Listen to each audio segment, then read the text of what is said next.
grand honneur d'être présent ici parmi vous pour fêter votre anniversaire. Alors Maurice a raconté un peu l'histoire qu'il a vécue. Moi, si vous me permettez, je voudrais lire le dossier qui est le vôtre et qui vous a valu le titre mérité de Juste. Oui, la fête de Juste, oui. Voilà. La famille Knof vivait à Saint-Brieuc en Bretagne depuis 1934. Chassés par les Allemands en 1941, ils se réfugièrent dans le village de Saint-Bran, près de Tours, en Indre-et-Loire.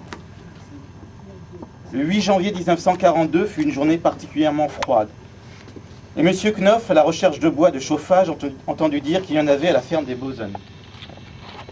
Là, il raconta aux Bosonnes et à Marcel Blin, qui travaillait chez eux, les difficultés qu'il connaissait, lui et sa famille, parce qu'ils étaient des réfugiés juifs.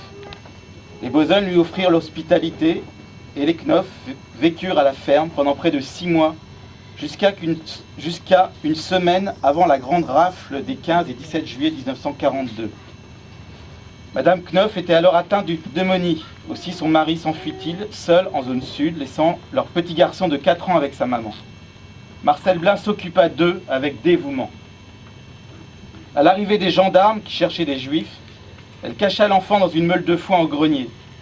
Madame Knof fut laissée en paix vu la gravité de son état de santé.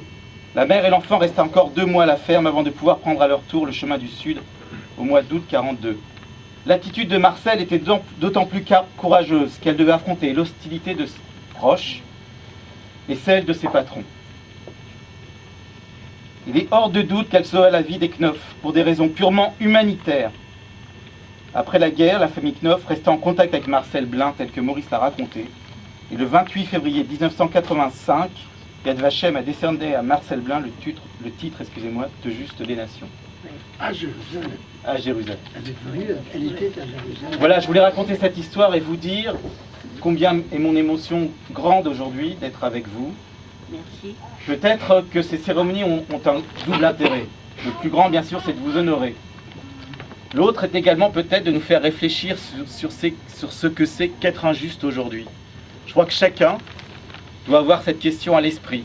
Et le peuple juif a toujours été vigilant sur démêler ce qui est juste de ce qui ne l'est pas. Et je crois que c'est aussi pour ça qu'on tenait à être avec vous aujourd'hui, Madame Blin. Merci bien. Je suis accompagné du premier adjoint, Jean-Patrick Gilles, qui est présent, qui va vous remettre au nom du maire la médaille de la ville de Tours. Jean-Patrick.